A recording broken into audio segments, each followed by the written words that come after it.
Nous sommes dans une situation assez inquiétante sur la question de l'eau. Déjà, les réserves d'eau, alors que nous sommes à peine fin mai, sont assez basses. Ce qui veut dire que si les prochains mois, ce qui arrive quand même assez régulièrement, que des mois de juin, juillet, août soient assez secs, on pourrait se retrouver dans une situation très grave, très dramatique. Et déjà, dans plusieurs endroits, dans plusieurs départements, des restrictions sur l'usage de l'eau ont commencé à être appliquées. Cette situation est due au fait qu'on a eu un mois de mai très sec et très chaud.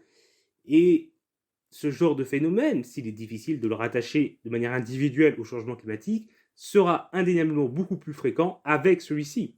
Donc déjà, face à cette situation, il est nécessaire de lutter contre le réchauffement climatique.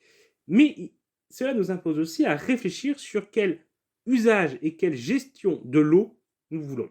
L'eau est un bien commun. L'eau ne peut pas être dépendante des intérêts privés, ne peut pas être dépendante de la recherche du profit. Elle doit d'abord être un bien commun nécessaire à la vie parce qu'on la consomme, mais également à la vie parce que c'est ça qui permet l'agriculture.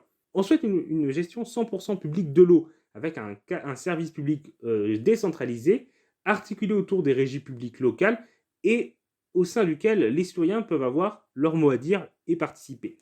En plus de cet aspect décentralisé de la gestion de l'eau, on veut quand même créer un haut commissariat à l'eau qui permettra une gestion aussi plus globale de l'eau et des réserves d'eau dans notre pays.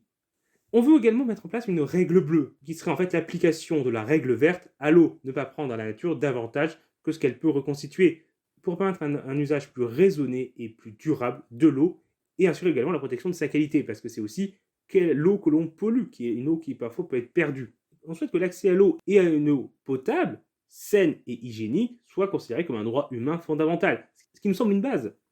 Donc cela passerait par la gratuité d'un certain nombre de mètres cubes de base indispensable à une vie digne. C'est-à-dire qu'au sein d'un foyer, en fonction du nombre de personnes, un certain nombre de mètres cubes d'eau seront accordés gratuitement. De même, les coupures d'eau illégales seront interdites et il y aura des sanctions dissuasives pour les empêcher. Au-delà des mètres cubes d'eau gratuite, la tarification sera progressive. C'est-à-dire qu'en fonction de la consommation d'eau que l'on fera, on paiera plus ou moins cher.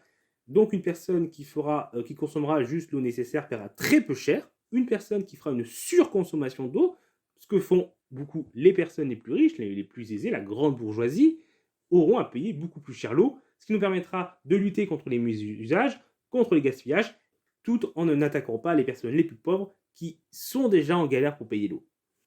Nous renforcerons également les effectifs de la police de l'eau pour permettre un contrôle à travers tout le territoire, à la fois de l'utilisation de l'eau, mais également de sa pollution.